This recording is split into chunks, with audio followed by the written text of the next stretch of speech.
कर्पूरगौरं करुणावतारं संसारसारं।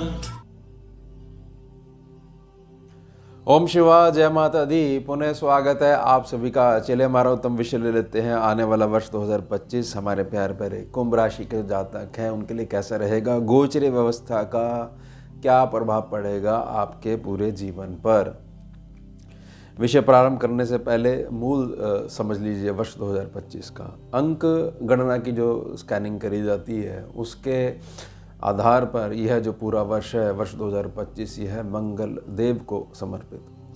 अब मंगल देव एक ऐसे ग्रह हैं जो जातक पर अगर प्रसन्न हो जाए तो दो या दो से अधिक मार्गों से धन दिलवाते हैं, क्षमता है उनके अंदर अगर प्रसन्न हो जाए तो। अब इसका मूल और अधिक समझिए कि ये एक ऐसे ग्रह हैं जिनको आप मानिए एक युवा अवस्था वाला जातक, एक युवक जिसके पास भरपूर जोश है, कोई भी कार्य उसको दे दो वह बगैर सोचे समझे उसमें लग जाएगा। यह बहुत अच्छी बात है कि उत्तम संकल्प शक्ति उसके साथ बनी रहती है, लेकिन कहीं ना कहीं यही शक्ति जो है उसको गिरा भी सकती है। वह कैसे? उत्तम जो जोश है, संकल्प है, उसके साथ अगर बुजुर्ग का अनुभव साथ में नहीं चलेगा तो जातक भटक सकता है। शक्ति भरपूर है लेकिन दिशाहीन हो सकता है। इसलिए मंगल देव के साथ में कोई भी ग्रह अगर अड़ना चाहे नहीं अड़ सकता है, और उसके साथ में शनिदेव और बृहस्पति देव का अनुभव मिला दिया जाएगा तो ये अनुभवी बुजुर्ग और युवक की जो जोड़ी है ये फिर नहीं रुकेगी प्रोग्रेस के रास्ते पर। अब मंगल देव के संबंध में एक चीज़ समझिए जिससे कि आपको पूरे वर्ष का मूल समझ में आ जाएगा कि हाँ, हमारे को यह ही एक बात ध्यान में रख के चलनी है। बहुत ज़्यादा हमारे को गणनाएं समझ में नहीं आती हैं, मूल एक उपाय समझना चाहते हैं हम, या एक बात का विशिष्ट ध्यान बना के रखना चाहते हैं, उसी की पालना करेंगे तो आगे बढ़ते रहेंगे, ऊंचा उठते रहेंगे। स्कैनिंग विद्या में मंगल देव जो हैं वह आगे 3 जो प्रारूप हैं ईश्वरीय सत्ता के उनको रिपोर्ट करते हैं, यानी भगवान के 3 विशिष्ट रूप। पहले हमारे प्यारे प्यारे हनुमान जी, दूसरे हैं भगवान कार्तिकेय, भगवान षडानन, और तीसरे हैं भगवान नरसिंह देव। इनमें से किसी भी एक प्रारूप के उनका जो कृपा करने का जो मार्ग है उसके अनुरूप उनके अंदर जो विशिष्ट गुण विद्यमान है उसके हिसाब से अपना आचरण बनाते हुए चरण पकड़ लीजिए।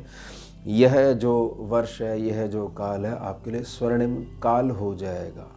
इसके पश्चात कुछ भी करने की ज़रूरत नहीं है। हनुमान जी के चरण पकड़ लीजिए, कार्तिक बाबा की शरण में चले जाइए, या समर्पण कर दीजिए भगवान नरसिंह देव के आगे, फिर वो चलाना शुरू करेंगे। क्योंकि मंगल ग्रह के ऊपर भी ये शक्तियां हैं जिनको स्कैनिंग विद्या के अनुभव में इनको मंगल ग्रह रिपोर्ट करते हैं।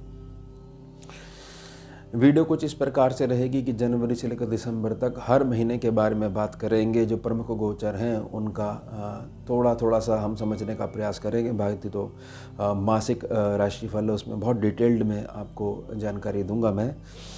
और हर महीने का एक विशिष्ट उपाय भी है। वह इसलिए क्योंकि गोचरीय प्रभाव का जो नकारात्मक ऊर्जा उत्पन्न होने लग जाती है उससे बचाव के लिए, उससे रक्षा के लिए, उससे संरक्षण हेतु एक एक उपायों के लिए मैंने प्रार्थना करी, और सारे उपाय स्कैनिंग विद्या के अनुभव में है। इसलिए मात्र अगर एक एक उपाय ही आप जोर दे के करते रहोगे बहुत उत्तम रहोगे। चलिए विषय प्रारंभ कर लेते हैं। अब समझते हैं हम जनवरी 2025 कुंभ राशि के जातकों के लिए। सूर्य बुध इकट्ठे हो जाएंगे, मकर राशि में गोचर करेंगे। सूर्य 14 जनवरी से आ जाएंगे, बुध आ जाएंगे महीने के एंड में 24 जनवरी से। 14 और जनवरी 10 दिनों के फर्क में ये दोनों ग्रह एक साथ हो जाएंगे। सूर्य और बुध का द्वादश भाव में गोचर करना यह वह समय है जब युक्तियों के आधार पर जो आपका 6वां सेक्शन है कर्जा, बीमारी, शत्रुता, इसमें बहुत बड़ी ढील आपको मिलनी शुरू हो जाएगी। याद रखिएगा सूर्य और बुध स्कैनिंग विद्या में एक प्रकार का राजयोग है, बुध आदित्य योग, लेकिन यह फलित होता है केवल और केवल मस्तिष्क दिमागी परिश्रम के आधार पर। बहुत ज़्यादा जातक अगर सीधा है तो ये योग फलित नहीं हो पाता है। थोड़ा सा युक्ति निकालते हुए, चतुराई से कार्य लेते हुए अपने कार्य निकालने को ही यह समझा जाएगा। यहाँ पर बुध आदित्य योग की जो कृपा है वह आपके साथ चल रही है। जिस सेक्शन पर सूर्यदेव बैठेंगे उसको थोड़ा सा बर्न भी करेंगे, तो बहुत सारी चीज़ें आपकी रात्रि काल में जो चिंताएं बनी रहती हैं और परेशान भरे रहते हो उत्तम भविष्य के निर्माण हेतु, वह भी बहुत ज़्यादा कम हो जाएंगी, क्षीण हो जाएंगी। 28 जनवरी से मीन राशि पर उच्च होकर गोचर करेंगे शुक्रदेव। शुक्रदेव जैसे ही यहाँ पर जाएंगे, कुंभ राशि का जो भी जातक है जो किसी भी रूप में अध्ययन के क्षेत्र से संबंध रखता है और उसको वहाँ पर धन के संबंध में कुछ भी परेशानी देखने को मिलती है, या टीचिंग की जॉब में जाना चाहता है, वहाँ के संबंध में उसको बहुत अधिक स्ट्रगल देखने को मिल रही है, वह समझ नहीं पा रहा है कि मेरा अब आगे भविष्य में क्या होगा, जब वर्तमान ही स्टेबल नहीं हो पा रहा है, तो उसके संबंध में भी 28 तारीख से आपको शुभता देखने को मिलेगी। ध्यान रखिएगा। प्रार्थना रहेगी यहाँ पर बुध मत खराब करिएगा, क्योंकि बुध और शुक्र एक दूसरे को देख के जीते हैं स्कैनिंग विद्या के अनुभव में, यानी कि अपनी वाणी की उत्तमता बना के रखिएगा, मीठे शब्दों का प्रयोग करिएगा, यही कलयुग का आधार है। बहुत सारे कार्य आप सिद्ध कर सकते हो अगर बुध का यह गुण, छिपा हुआ गुण अगर आप धारण कर लेते हो। उपाय समझिए, किसी भी गुरुवार के दिन राहु काल को ध्यान में रखते हुए घर की दक्षिण दिशा में श्री राम और श्री श्याम दोनों ही प्रकार की तुलसी माता हैं, वह लाइए और स्थापित करें। आगे चलते हैं। फरवरी बहुत उत्तम। 4 फरवरी से बृहस्पति देव मार्गी हो जाएंगे, आपके सुख स्थान पर बैठे बैठे मार्गी हो जाएंगे। स्मरण करवा देता हूँ, 9 अक्टूबर 2024 को पिछले वर्ष 119 दिनों के लिए वक्री हो गए थे, अब ये मार्गी हो जाए। मार्गी होते ही जो कर्म क्षेत्र है आपका, उसका विस्तार होगा। अब कर्म क्षेत्र के माध्यम से आपके घर में समृद्धि आना शुरू हो जाएगी। यह बात को बहुत अच्छे से समझ लीजिएगा। और साथ ही साथ में अब जो आपके पास समय है वह उतरती हुई 7.5 का काल है, तो इसमें शनिदेव अब आपको बनाना शुरू कर देंगे, यानी भविष्य की सारी चिंताएं जो हैं वह धीरे धीरे मिटनी शुरू हो जाएंगी। शनिदेव स्लो चलते हैं, इसलिए धीरे धीरे शनि मिटनी प्रारंभ हो जाएंगी। सूर्य बुध का कॉम्बिनेशन लगन में बन जाएगा, कुंभ राशि में बन जाएगा। 11 को बुध आ जाएंगे, 12 फरवरी को सूर्य आ जाएंगे कुंभ राशि में। सूर्य बुध का जो कॉम्बिनेशन है ये बहुत अच्छा है, लेकिन इसका सीधा प्रभाव आपके गृहस्थी सुख को थोड़ा सा क्षीण कर सकता है। यह वचन मेरा याद रखिएगा, जो जातक अपनी गृहस्थी में अपनी जिम्मेदारी उठाते हुए अपनी नीयत को सही रखते हुए निभाना जानते हैं, तो गोचरीय प्रभाव से होने वाले नकारात्मक जो ऊर्जा का समीकरण होता है वह ज़्यादा असर नहीं डाल पाता है। प्रेम को सम्मुख रखते हुए जो रिश्ते चलाते हैं अपने, उनको कोई फ़र्क नहीं पड़ता है, और केवल इस आधार पर कि मैंने ऐसा करा है तो सम्मुख ऐसा करेगा तो ही प्रेम है, तो वो प्रेम नहीं है, मात्र आकर्षण है। व्यर्थ में एक चीज़ को ढोने का प्रयास कर रहे हो, ये बात ध्यान रखिएगा। उत्तम मस्तिष्क का जो छुपा हुआ सद्गुण है वह सम्मुख आएगा और बहुत अधिक बढ़ोतरी आपकी ओवरऑल पर्सनैलिटी में होगी। यह जो चेंज है, जैसे ही 14 जनवरी से सूर्य आ गए थे ना आपके मकर राशि पर, तभी से बहुत सारी चीज़ों में बदलाव आना शुरू हो जाएगा। लेकिन बुध आदित्य योग है और बुध आदित्य योग फरवरी में भी है, तो उत्तम मस्तिष्क चलना प्रारंभ हो जाएगा। ये प्रार्थना रहेगी कि जिस भी माध्यम से आप रिलैक्स होते हो उस माध्यम को अधिक चुनिएगा। बहुत तेज़ी से विचार विमर्श मत करिएगा कि यह घटना हुई है तो आने वाले 3 साल तक इसका क्या फ़र्क पड़ेगा। यही आदत बहुत ज़्यादा आपको आपकी प्रोग्रेस से पीछे हटाती रहती है। प्रार्थना रहेगी। एक गुड न्यूज़ और है, 24 तारीख से मंगल देव भी मार्गी हो जाएंगे। स्मरण करवा देता हूँ, पिछले वर्ष 7 दिसंबर 2024 को 80 दिनों के लिए मंगल देव वक्री हो गए थे। मार्गी होते ही मंगल देव 2 या 2 से अधिक स्थानों से जो धन दिलवाते हैं, उसमें जो आपकी संकल्प शक्ति है उसमें बहुत अधिक बढ़ोतरी करना शुरू कर देंगे। इसके आधार पर अगर आपकी लग्न कुंडली बहुत अधिक मजबूत है और नवांश कुंडली में भी बहुत अधिक मजबूती बनी हुई है, तो ये समय बहुत अधिक आपके पक्ष में रहेगा धन के संबंध में। शुक्रदेव तो पहले से धन स्थान पर पहुंच गए हैं। शनिदेव के संबंध में समझिएगा, 40 दिनों के लिए अस्त हो जाएंगे 28 फरवरी से कुंभ राशि पर ही। लगन में शनिदेव हैं और लगन में शनिदेव अस्त हो जाएंगे, तो हड़बड़ी में डिसीजन लेने से बचिएगा। जो चल रहा है, जैसा चल रहा है, और आरंभ में समझा दिया गया था कि बुजुर्ग का साथ होना चाहिए, थोड़ा सा रुकिएगा, समय बीत जाने दीजिएगा। कई बार कुछ काल ऐसा होता है वह अपने आप चला जाता है, तब तक परेशानी बनी रहती है। उसमें जो व्यर्थ का आप रिएक्शन ले आते हो, हड़बड़ी करते हो, हड़बड़ाहट लेके आते हो, उससे स्थिति अधिक बिगड़ सकती है। तो ये 40 दिनों का जो टाइम है ये थोड़ा सा धैर्य वाला होगा। इसमें मैं ये नहीं कह रहा हूँ कि किसी प्रकार से कोई शुभता वाले कार्य नहीं हो पाएंगे। मैं ये प्रार्थना कर रहा हूँ, तेल देखिएगा, तेल की धार देखिएगा। इसलिए ही यह जो वाक्य निकला है, ये प्रार्थना जो करी गई है बुजुर्ग के अनुभव के आधार पर है, प्रार्थना रहेगी। उपाय समझ लीजिए, प्रत्येक मंगलवार भगवान कार्तिक पर 11 सफ़ेद पुष्प अर्पण करें। आगे चलते हैं मार्च 2025। 2 मार्च से 43 दिनों तक वक्री प्रभाव में रहेंगे शुक्रदेव। शुक्रदेव जब भी इस पूर्ण वीडियो में आप सुनेंगे वक्री हो गए हैं, अस्त हो गए हैं या नीच प्रभावी हो गए हैं, सिर्फ एक उपाय ध्यान में रखिएगा शुक्रदेव के संबंध में, जो क्षीण हुए शुक्र को बहुत अधिक ताकत देता है। स्त्री वर्ग का और विशेषता अगर आपकी धर्म पत्नी हैं तो उनका विशिष्ट सम्मान करना है, ये ध्यान रखिएगा। किसी भी प्रकार से बाहर की कोई चीज़ों को वचन के रूप में उनको कहने की आवश्यकता नहीं है। जिम्मेदारी है दान में लेके आए हो, अग्नि को साक्षी मान के उन वचनों की मर्यादा बना के रखिएगा। स्वयं सच रहिएगा, बन ठन के रहिएगा, उत्तम द्रव्यों का, सेंट्स का, परफ्यूम का, इत्रों का प्रयोग करिएगा। आसपास स्वच्छता बना के रखिएगा, खूब अच्छी सफाई करके रखिएगा। तो शुक्रदेव को इंटरनल जो है ताकत प्राप्त होती है, ये ध्यान रखिएगा।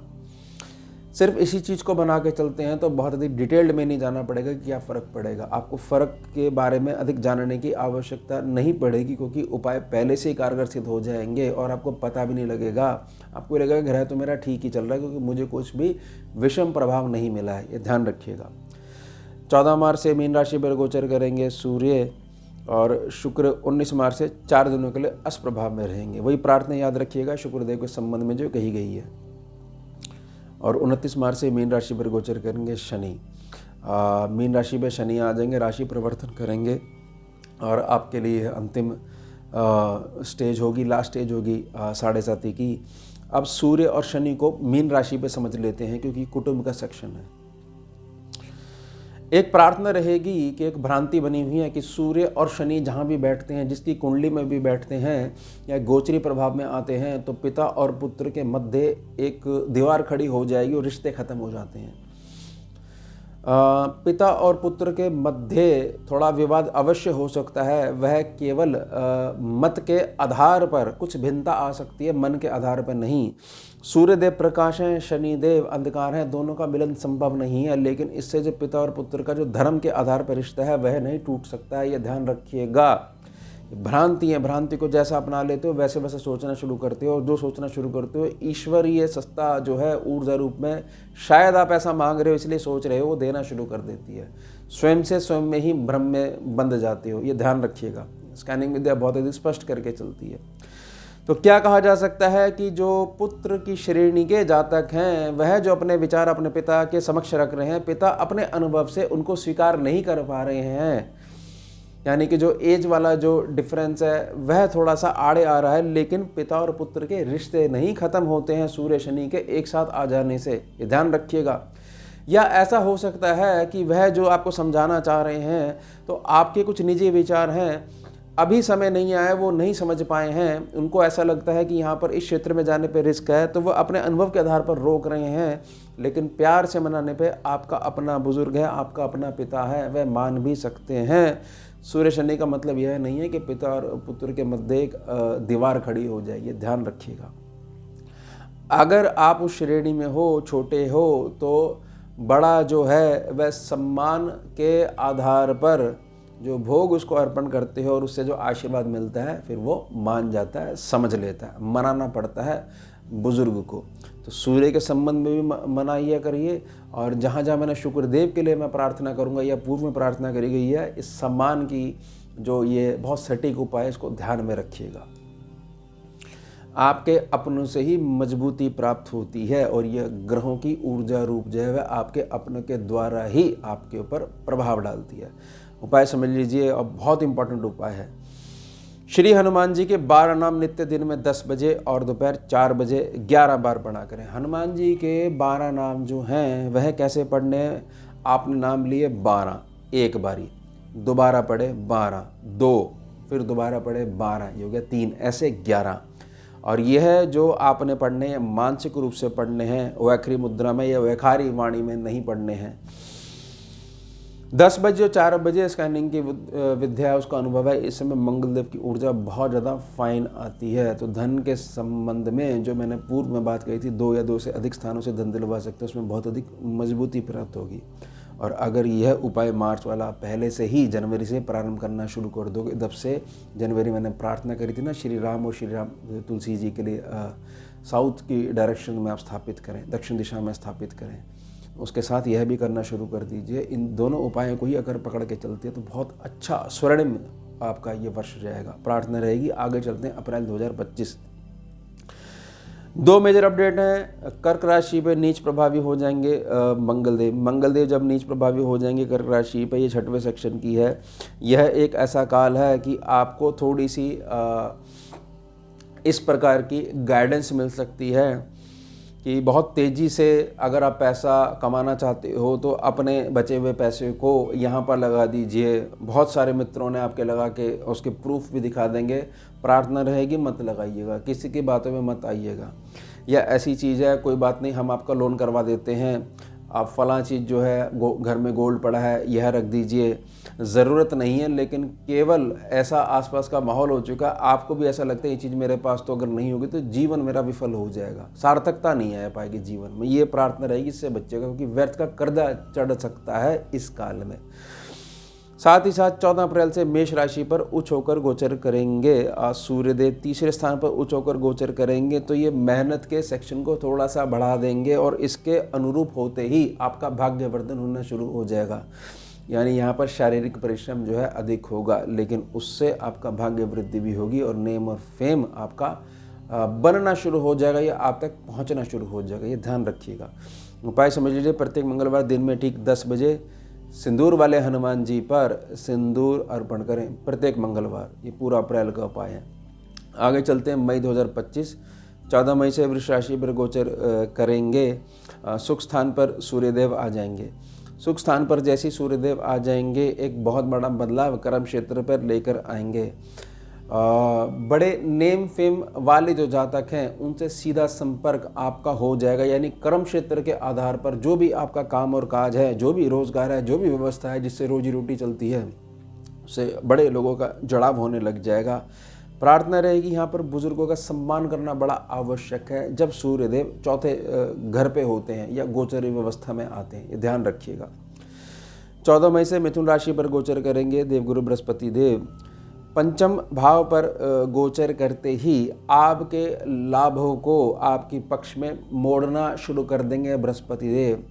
सर्व लाभ और आय का जो साधन है वह स्टेबल करना शुरू कर देंगे। बाकी तो लगन कुंडली देखनी पड़ेगी कितनी ज़्यादा मजबूत है, तभी रेंज सटीक समझा पाऊंगा मैं आपको। बड़ा बदलाव है क्योंकि राहु और केतु आगे मूव करेंगे। इनका आगे मूव करने का अर्थ होता है एक स्टेप पीछे आना, क्योंकि हमेशा ये उल्टे होते हैं। 18 मई से राहु और केतु बदलेंगे, राशि परिवर्तन करेंगे। एक आ जाएंगे कुंभ पे, एक आ जाएंगे सिंह पे, यानी कि एक आ जाएंगे लगन पे, एक आ जाएंगे सप्तम भाव पे। यह जो काल होगा, यह काल अगर पॉजिटिव होता है आपकी लगन कुंडली के आधार पर, तो आपके दिमाग का लोहा दुनिया मानेगी। ये ध्यान रखिएगा। और अगर किसी प्रकार से नेगेटिव होता है तो इसको ऐसे समझिएगा कि आपकी गृहस्थी में आपको बहुत अधिक बल लगाना पड़ेगा अपनी योजनाएं समझाने के लिए। ये ध्यान रखिएगा। लेकिन पूर्व में शुक्र के लिए जो प्रार्थना करी गई थी उसको समझ गए हो तो कोई दिक्कत नहीं आएगी गृहस्थी में। अब नेगेटिव कैसा रहेगा? नेगेटिव ऐसा रहेगा कि आपके अनुरूप कोई भी जातक अगर नहीं चलता है, उससे व्यर्थ की फ्रस्ट्रेशन आएगी आपके अंदर, और यह राहु के बिगड़ने से मंगलदेव की ऊर्जा लीक होनी शुरू हो जाती है। यहाँ पर क्या ध्यान रखना है, जो पूर्व में बात करी गई थी कि बुजुर्ग का अनुभव साथ में चलना चाहिए। अपने पास कोई प्रॉब्लम आई है, उसका सॉल्यूशन अपने स्वयं से निकालने का प्रयास करा है आपने, उसमें चांसेस आपके हैं कि सफल भी हो सकते हो या थोड़ा संघर्ष भी देखने को मिल सकता है। लेकिन अगर नीति यह लगा लोगे कि सारी समस्या मैं खुद नहीं सॉल्व कर सकता हूँ, मैं तो एक ही फील्ड का मास्टर हूँ, मैं कोई इस प्रकार से नहीं हूँ कि मेरे बहुत सारे हाथ हैं या मेरे को हर विद्या का ज्ञान है, गाड़ी भी मैं ठीक कर लूँगा, बिजली की सप्लाई भी मैं देख लूँगा। तो ऐसा नहीं करना। और थोड़ा सा जितना ज़्यादा सर्कल बड़ा होता जाता है, नेगेटिव राहु दबना शुरू कर देता है, ये ध्यान रखिएगा। यानी कि एकांत में अलग से होकर मत बैठिएगा, क्योंकि प्लैनेट यहाँ पर थोड़ा सा इस प्रकार के विचार दे सकते हैं कि कुछ नहीं रखा, अलग बैठ जाओ, कोई व्यवस्था काम नहीं करेगी। तो संकल्प ही आपको बाहर निकालेगा और ये पूरा वर्ष संकल्प पे आधारित है, उसी पे कार्य बनेंगे। आपने ठान ली, कार्य सिद्ध हो जाएगा। आपको लगता नहीं हो पाएगा तो नहीं हो पाएगा। बस यह है मूल 2025 का। और इसको थोड़ा सा नीचे गिराने का प्रयास करेंगे जब ये लगन और सप्तम स्थान से संबंध रखने लग जाएंगे राहु और केतु। उपाय समझ लीजिए, प्रत्येक शनिवार पूजनीय पीपल वृक्ष के नीचे बैठकर 11 पाठ श्री बजरंग बाण के करें। आगे चलते हैं जून 2025। 27 दिनों के लिए अस्त प्रभाव में रहेंगे। 12 जून से बृहस्पति देव। किसी भी प्रकार का कोई भी शुभता वाले कार्य नहीं करना होता है, यानी धैर्य से कार्य लेना है। जो पूर्व के जो कार्य हैं जिनमें थोड़ा विलंब चल रहा है, उनको ही पूर्ण करने की आवश्यकता है। कार्य की पूर्णता पश्चात ही नए कार्य का शुभारंभ की तरफ आगे बढ़ना चाहिए। प्रार्थना रहेगी ये 27 दिन है, लेकिन 1 महीना, 1 से सवा महीना थोड़ा सा शुभता वाले कार्य को टालिएगा। वहाँ थोड़ा सा आपको मानसिक संघर्ष ज़्यादा देखने को मिलेगा। बहुत ज़रूरी कार्य हैं, वो तो किसी भी काल के अधीन होकर नहीं रोकता है कोई भी, तो वो नहीं रुकेंगे। लेकिन बहुत ऐसे कार्य हैं जो अलग से जिसमें समय लगाना पड़ेगा, उनको टालिएगा। 15 जून से मिथुन राशि पर गोचर करेंगे सूर्यदेव। सूर्यदेव पंचम भाव पे आते ही दृष्टि डालेंगे सर्व लाभ स्थान पर, जहाँ पर धनु राशि है। अब आपकी जो आय स्थान है और सर्व लाभ स्थान है, उसके लिए आपके मन मस्तिष्क मंदिर में प्लानिंग बहुत अधिक आने लग जाएगी, योजनाएं आने लग जाएंगी। और पूर्व का जो आपका एक्सपीरियंस रहा है, 7.5 काल में जो 5 वर्ष जो रहे हैं, इसमें जो अनुभव रहा है, वह अनुभव आपके बहुत ज़्यादा काम आएगा। सतर्कता से कार्य लेने का समय आ जाएगा जैसे ही मिथुन राशि पर गोचर करेंगे। उपाय समझ लीजिए, प्रत्येक मंगलवार रात्रि उत्तर दिशा की तरफ मुख करके शिवलिंग पर देशी घी का दीपक अर्पण करें। आगे चलते हैं जुलाई 2025। शनि 13 जुलाई से 138 दिनों के लिए वक्री प्रभाव में रहेंगे। शनिदेव जैसी वक्री प्रभाव में रहेंगे, धन के संबंध में आपको उत्तम भविष्य के निर्माण में प्लस राहु और केतु को ध्यान में रखते हुए यह धारणा बनेगी कि शायद ये कार्य हो पाएगा या नहीं हो पाएगा। क्योंकि शनिदेव को जो मुख्य बल जो देना है, श्रमिक जो बल देना है, परिश्रम का जो बल देना है, वह मिलना ख़त्म हो जाएगा एक प्रकार से। तो यहाँ पर यह ध्यान रखना है कि जैसे कि जब सूर्य देव का जब अस्त काल शुरू हो जाता है, तो हम कृत्रिम प्रकाश का प्रयोग करते हैं, हमारा जीवन नहीं रुकता है। तो संकल्प आपको कहाँ से प्राप्त होगा, वह संकल्प आपका इस आधार पर प्राप्त होगा कि समस्याएं अगर आके घेर लेती हैं, तो उसका सॉल्यूशन एक अनुभवी बुजुर्ग व्यक्ति ही दे सकता है। थोड़ा सा धैर्य से काम लेंगे, आराम से बैठेंगे, तो ये 138 दिनों का काल है, ये प्रॉपर आपको गाइडेंस बना कर रखेगा। 16 जुलाई से कर्क राशि पर गोचर करेंगे सूर्य। कर्क राशि पर सूर्यदेव आते ही कर्जा, बीमारी, शत्रुता यानी डेब्ट का जो पूरा सेक्शन है, इसको जलाना शुरू कर देंगे। यह जो काल होगा, आपके यहाँ जो बुजुर्ग स्त्रियां हैं, उनका स्वास्थ्य भी प्रभावित हो सकता है। जो माता तुल्य हैं या माताश्री के पद पे हैं, या भाव में जिनको आप माता तुल्य आप पद पे आसीन करवाते हैं, उनके स्वास्थ्य में थोड़ी सी दिक्कत देखने को मिलेगी। लेकिन सेवा करोगे, वहाँ से आशीर्वाद मिलेगा। बहुत सारी समस्याएं आपकी इस काल में ख़त्म हो जाएंगी जुलाई महीने में, जैसे ये 6वें सेक्शन पे गोचर करेंगे सूर्यदेव। 28 जुलाई से कन्या राशि पे गोचर करेंगे मंगल देव। सूर्य और मंगल का जो ये कॉम्बिनेशन है, एक 6वें पे और एक 8वें पे। 8वां वाला जो मंगल है, यह बताता है कि आपको हर कार्य में सावधानी रखने की आवश्यकता है। वाहन चला रहे हो, ट्रैवल कर रहे हो, सीढ़ियाँ उतर रहे हो, नीचे घूमने जा रहे हो, किसी भी प्रकार का चोट लगने की संभावना बन सकती है। और इस काल में आपकी गृहस्थी में व्यर्थ की बातों को लेकर झगड़े भी हो सकते हैं। कि जैसे कहेंगे ना कि मंगल भारी चल रहा है, मंगल भारी चल रहा है, तो भारी का अर्थ यही है कि मंगल की ऊर्जा इस समय बहुत तेज़ी से आ रही है। उसको न्यूट्रल करने का एक ही साधन है कि ये समझिएगा कि अनहोनी जो होती है, उसको बहुत अधिक सद्बुद्धि लगाकर टाला जा सकता है। बस इसी मूल को बना के रखिएगा। उपाय समझ लीजिए, जुलाई महीने का प्रत्येक मंगलवार सिंदूर वाले हनुमान जी पर 11 तुलसी दल अर्पण करते हुए उनके सीधे चरण से तिलक अपने माथे पर लगाएं। आगे चलते हैं। अगस्त 2025 सूर्य और बुध एक साथ कंबाइन हो जाएंगे सिंह राशि पर। 17 तारीख से सूर्य, 30 तारीख से 30 अगस्त से बुध। सूर्य और बुध का कॉम्बिनेशन यहाँ जो बनेगा यह फिर एक बारी गृहस्थी सुख के लिए और इस बात के लिए कि मेरा कोई भी अपना नहीं है। एक प्रकार से जातकों ने व्यक्तियों ने, मित्रों ने अपने छुपे हुए रंग दिखाना शुरू करते हुए मेरा एक प्रकार से फ़ायदा उठाया है। वहाँ से ज़रूर निराशा मिल सकती है, लेकिन गृहस्थी के संबंध में मेरी प्रार्थना रहेगी कि नियत याद रखिएगा कि मुझे हर हाल में निभा कर चलनी है। इस आधार पर आपको जो बल प्राप्त होगा वह मस्तिष्क का बल प्राप्त होगा। एक अलग प्रकार की ऊर्जा का समीकरण रहेगा पूरे शरीर के अंदर, जिससे कि सारे ग्रहों को बल प्राप्त होगा। सूर्यदेव का जब भी कॉम्बिनेशन होता है सारे ग्रह इनसे ही ताकत लेते हैं। चाहे वह बाद में यह बोलें कि हम सूर्यदेव आपके मित्र हैं, हम न्यूट्रल हैं या शत्रुता रखते हैं, बल उन्हीं से लेते हैं। इसलिए सूर्यदेव का जो भी गोचरीय प्रभाव होता है वह बहुत ज़्यादा इफेक्ट डालता है पूरी कुंडली पे और ओवरऑल पर्सनैलिटी पे। तो यह जो काल रहेगा अगस्त का, एक नई ऊर्जा का समावेश होगा और बहुत सारी चीज़ें नई सम्मुख आएंगी जो जिम्मेदारी के आधार पर सिर्फ और सिर्फ ए से जेड कैलकुलेशन के आधार पर सिर्फ और सिर्फ आपका ही स्वामित्व होगा उनके ऊपर। अब ऐसा नहीं होगा किसी ने मुझे बोला था तो मैं वहाँ चला गया, नहीं, अब मैं अपने रास्ते स्वयं बनाना शुरू करूँगा। उपाय समझ लीजिए। प्रत्येक मंगलवार 21 पान के पत्तों पर हनुमान जी वाले सिंदूर से राम नाम लिखकर तोरण बनाकर सिंदूर वाले हनुमान जी पर अर्पण करें। आगे चलते हैं। सितंबर 2025 कन्या राशि पे मूव कर जाएंगे सूर्य और बुध। 15 सितंबर से बुध उच्च के हो जाएंगे और सूर्यदेव 17 तारीख से कन्या राशि पर आ जाएंगे। सूर्य और बुध का जो कॉम्बिनेशन है ये सीधे तौर पर जो स्ट्रगल रही है पिछले सवा महीने की उसको थोड़ा सा हटाते हुए आपको धन देना शुरू करेंगे। धन देने के साथ साथ बहुत अधिक जो समस्याएं जो वर्तमान में ऐसी बनती जा रही थी कि जीवन भर ये पीछा नहीं छोड़ेंगी, वह जलाना शुरू हो जाएंगी क्योंकि सूर्यदेव यहाँ पर जलाना शुरू कर देंगे। आपके उत्तम भविष्य काल को नहीं जला पाएं, इसलिए बुधदेव उच्च होकर बैठे हुए एक्स्ट्रा एनर्जी को एब्जॉर्व कर लेंगे। बुध का ना स्पंज की तरह एक बहुत इफेक्ट होता है, क्योंकि बुध क्या करते हैं, बहुत ठंडा ग्रह है, ठंडे बुध भी होते हैं, और गर्म ग्रह है तो आधे गर्म भी होते हैं। तो जो एक्स्ट्रा एनर्जी होती है वो जहाँ पर आवश्यकता है उसको एब्जॉर्व कर लेते हैं, ध्यान रखिएगा। और आपको कोई भी नुकसान नहीं पहुंचने देते हैं। जो उनका होस्ट होता है, जो स्वामी होता है, उसको नुकसान नहीं पहुंचने देते, यानी आप। उपाय समझ लीजिए। किसी भी मंगलवार को प्रातः समय 1.25 किलो गुड़ निर्जन भूमि में दबा दें। आगे चलते हैं। अक्टूबर 2025 9 अक्टूबर से कन्या राशि पर नीच प्रभावी होकर गोचर करेंगे शुक्रदेव। प्रार्थना याद रखिएगा जो शुक्रदेव के संबंध में पहले पूर्व में करी गई थी।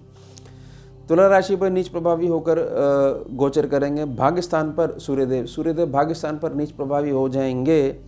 यह काल ऐसा होगा कि बहुत अधिक आपको यह ध्यान रखना पड़ेगा आप किस कुल में आपने जन्म लिया है। आपके यहाँ जितने बड़े हैं उनके निमित्त जो भी दान पुण्य है, यानी पितरों के और पूर्वजों के, वह ठीक प्रकार से चल रहा है या नहीं चल रहा। मानसिक संबंध आपका बना हुआ या नहीं बना हुआ, ऐसा तो नहीं है घर में कुछ भी शुभता होती है तो पूर्वजों को स्मरण ही नहीं करते, उनसे आशीर्वाद नहीं मांगते हो। यह काल आपको पुनः आपके पिता से और आपके कुल से जोड़ देगा और उससे आपको एक विशिष्ट बल प्राप्त होगा, ये ध्यान रखिएगा। यानी इस बात में क्या ध्यान रखने की आवश्यकता है, ध्यान रखने की आवश्यकता है कि मेरे सर पे मेरे बड़े का साथ और हाथ बने रहना चाहिए और किसी भी प्रकार से मुझे बनाकर रखना है, तभी जो है बाहरी जगत में मैं कामयाब हो पाऊंगा। पिता का आशीर्वाद अगर साथ में चल रहा है तो पूर्वज और पितर भी इसमें ही श्रेणी में ले लिए जाएंगे। मतलब उनके ऊपर संकट आया हुआ है सूर्यदेव के नीच प्रभावी होने से भाग्य स्थान पर, तो उनको आवश्यकता है आपकी। तो वही जो कॉम्बिनेशन जो शुरू में समझाया गया था, प्रारंभ में समझाया गया था, अनुभवी व्यक्ति का साथ और वो जो उत्तम युवक का जो संकल्प शक्ति है वह कंबाइन हो जाएगी, फिर रोके नहीं रुकेगी प्रोग्रेस, ये ध्यान रखिएगा।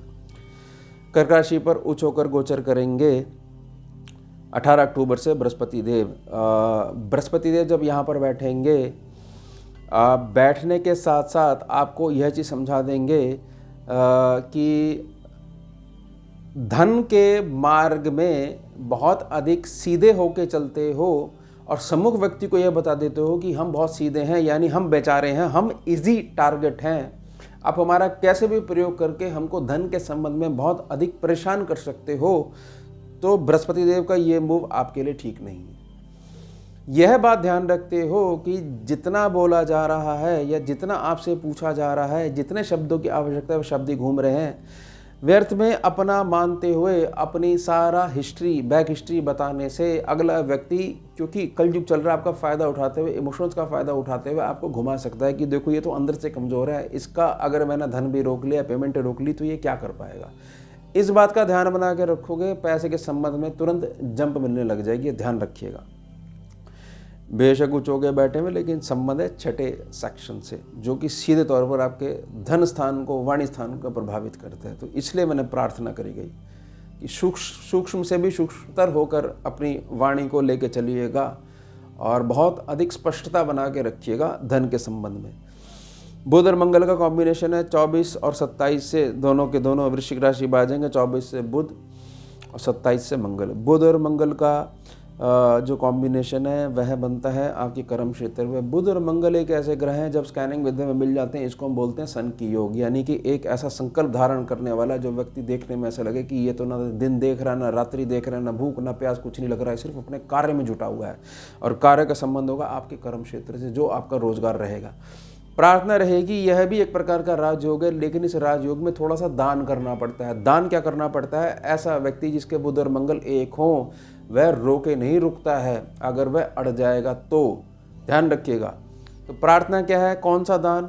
कि शारीरिक परिश्रम होना चाहिए। ऐसा व्यक्ति 24 घंटे काम में लगा रह सकता है, लेकिन कुछ समय निकाल कर अगर वो थोड़ा सा पसीना बहाता है, शारीरिक परिश्रम करता है, जिम जाता है, व्यायाम करता है, कसरत करता है, सैर करता है, तो यहाँ पर एक कमी जो दान नहीं करने से होती है वह होता है नेगेटिव राहु उत्पन्न हो जाता है, जो कि बुध और राहु और मंगल राहु यानी अंगारक दोष और धन संचय दोष यहाँ पर उत्पन्न हो जाते हैं, जो जातक की उस जो कॉन्सेंट्रेशन पावर है उससे रिजल्ट नहीं मिलने के कारण उसको विफलता दिखानी शुरू कर देते हैं, फिर ये योग काम करना बंद कर देता है। ये ध्यान बना के रखिएगा। बस अगर आपकी लगन कुंडली में भी है तो भी लगातार आपका परिश्रम करना आवश्यक है, तभी है राजयोग जो है वह बता पाएगा कि मैं तो राजयोग हूँ, व्यर्थ में तुमने मेरे को ऐसा योग बना के रखा हुआ है। उपाय समझ लीजिए, प्रत्येक मंगलवार चमेली के तेल का दीपक अपने घर के पूजा स्थान पर या व्यापार स्थान पर जलाएं। नवंबर माह में चलते हैं। 1 नवंबर से अष्टप्रभाव में होंगे मंगलदेव। बहुत अधिक ध्यान रखिएगा, यह जो काल है अपने आप को संभाल के रखने का है। थोड़ा बहुत आपको संघर्ष देखना पड़ेगा कि मैं शक्ति जो लगा रहा हूँ उसका उत्तम रिजल्ट नहीं आ पा रहा है, तो शक्ति थोड़ी सी ज़्यादा करनी पड़ेगी। बैलेंस रखने का प्रयास करिएगा। यहाँ पर वह जो मैंने वाणी शुरू में कही थी कि समर्पित कर दो हनुमान जी को अपना पूरा यह जो वर्ष है, फिर देखो वो कैसे चलाते हैं। लेकिन आचरण ध्यान में रखिएगा, हनुमान जी का आचरण क्या और आपका निजी आचरण क्या है वो नहीं अलग होना चाहिए, तो कृपा नहीं आ पाएगी। ध्यान रखिएगा, कृपा तो आएगी मतलब फलित नहीं कर पाओगे। भगवान तो इस आधार पे कभी पात्रता नहीं जज करते हैं कि आप कैसे हो, तो जैसे हो आप वो अपनाते हैं आपको, लेकिन थोड़ा सा संगत थोड़ा सा ध्यान में रखनी पड़ेगी। उनका जो तेज है उसके समक्ष नतमस्तक होने के लिए और उसमें लगातार बने रहने के लिए अपने आचरण पे थोड़ा ध्यान देना पड़ेगा। 11 नवंबर से 120 दिनों के लिए वक्री प्रभाव में हो जाएंगे बृहस्पति देव। साम, दाम, दंड और भेद, ये 4 टूल्स होते हैं। जातक को इन चारों टूल्स का भी ज्ञान होना चाहिए, और जो काल इनका ज्ञान करवा दे वह सबसे उत्तम काल, वह संघर्ष काल नहीं गिना जा सकता। और हमेशा ये टूल आपके काम आएंगे, क्योंकि जीवन ये क्षेत्र है, जीवन क्षेत्र में संघर्ष होना लाजमी है। और पता होना चाहिए कौन से टूल की आवश्यकता है, यानी समग्र व्यक्ति कौन सी भाषा समझता है, वह भाषा का ज्ञान होना चाहिए, और फिर उससे उसी भाषा में बात करी जाएगी। ये ध्यान रखिएगा, इस काल में इन्हीं की आवश्यकता रहेगी। सूर्य और शुक्र का कॉम्बिनेशन हो जाएगा वृश्चिक राशि पर, यानी 10th सेक्शन पर। 16 तारीख से सूर्य, 26 तारीख से शुक्र। आपके कर्म क्षेत्र के फर्क से आपका जो जीवन साथी है वह जिम्मेदार नहीं है। अगर आपके कर्म क्षेत्र पे थोड़ी बहुत टेंशन चल रही है, यानी प्रोफेशनल और पर्सनल लाइफ को थोड़ा सा अलग रखना आना चाहिए, ये प्रार्थना रहेगी। यही नेगेटिव इफेक्ट रहेगा, क्योंकि सूर्य शुक्र के कॉम्बिनेशन से नेगेटिव राहु वहीं पे आके बैठ जाता है और सामने आ जाएंगे केतु, और कुंडली में जहाँ भी राहु और केतु होते हैं उनको खराब कर देते हैं, विशेषता राहु को नेगेटिव कर देते हैं, चाहे राहुदेव आपने उपाय के द्वारा पॉजिटिव कर ली हो। तो क्या याद रखना है? प्रोफेशनल पर्सनल लाइफ को अलग करके रखना है। बस ये नहीं कि आपके कोई टेंशन है तो घर में आते ही जीवन साथी पे जीवन संगनी पे, धर्म पत्नी पे आप बोलने लग जाओ। वो आपका इंतज़ार कर रही हैं, आपका हाल चाल पूछने के लिए चिंतित हैं और आप बोलने लग जाओ ऐसा है वैसा है। ये आपकी कमी है। अगर ऐसा होता है तो आपकी कमी है, इस चीज़ पे ध्यान रखिएगा। उपाय समझ लीजिए, प्रत्येक मंगलवार शिवलिंग पर श्रद्धा अनुसार शहद अर्पण करें। लास्ट महीना आगे चलते हैं दिसंबर 2025। 5 दिसंबर से मिथुन राशि पर गोचर करेंगे, क्योंकि स्वभाव है काल दूसरा है तो पीछे आएंगे, लेकिन पीछे आती रुके हुए लाभ सेक्शन पे थोड़ा सा बल देंगे। 7 दिसंबर से धनु राशि पर गोचर करेंगे मंगल, और 16 दिसंबर से धनु राशि पर गोचर करेंगे सूर्य। सूर्य और मंगल धनु राशि पर आ जाएंगे, लाभ स्थान पे आ जाएंगे। बहुत उत्तम राजयोग है और सम्मुख गुरुदेव भी आके बैठे हुए हैं, तो लाभ रोके ही नहीं रुकेगा आपका। 53 दिनों के लिए अष्टप्रभाव में होंगे शुक्रदेव। 11 दिसंबर से ध्यान रखिएगा, जो पूर्व में प्रार्थना करेगी ये शुक्रदेव के संबंध में, अस्त, वक्री और नीच के संबंध में। उसके पश्चात शुक्र और बुध भी धनु राशि पे आ जाएंगे, लाभ स्थान पे आ जाएंगे। 20 दिसंबर से शुक्र आ जाएंगे, 29 तारीख से बुध आ जाएंगे। ये है क्रिएटिविटी का सेक्शन। काल, आपकी क्रिएटिविटी से आपका लाभ स्वयं चल के आपके पास आएगा। और दिसंबर महीना आपका बीज रहेगा 2026 में क्या करोगे। प्रार्थना रहेगी, वीडियो बन रही है 2024 में, बन रही है 2025 के लिए। 2025 का जो दिसंबर महीना ये रहेगा बेस आपका 2026 में। उपाय समझ लीजिए, प्रत्येक मंगलवार 1.25 किलो गुड़ भारतीय देशी गौ माता के निमित्त गौशाला में दान करें। आपका यह जो वर्ष है 2025 कुंभ राशि के जो जातक हैं, उतरती हुई 7.5 का काल है। उतरती हुई 7.5 आपको हर प्रकार से बेनिफिट देने का प्रयास करती है, लेकिन स्थितियों को समझने के लिए क्या आपके अंदर वो पात्रता आ गई है या नहीं, इस बात का ध्यान बना के रखिएगा। और बहुत इंपॉर्टेंट बात है कि युवक का जोश आपके अंदर होगा, और दिशाहीन अगर हो जाओगे तो जोश जो है प्रतिफल नहीं मिलने के कारण ठंडा होने की संभावना बनी रहेगी। ध्यान रखिएगा, ये मूल रहेगा। महादेव से प्रार्थना रहेगी, आने वाला जो वर्ष है आपके लिए सभी सुखों को लेकर आए, बहुत अधिक लाभों को लेके आए, बहुत अधिक प्रसन्न रहें, हर प्रकार के से आपकी मौज बनी रहे धर्म के आधार पर। तो ये हो गया हमारा उत्तम विषय। अब मिलते हैं आपसे अगले भाग में नए विषय के साथ। जुड़िए और जोड़िए। ओम शिवा, जय माता दी। सारम भुजगेन्द्रहारम कर्पूर गौरम करुणावतारम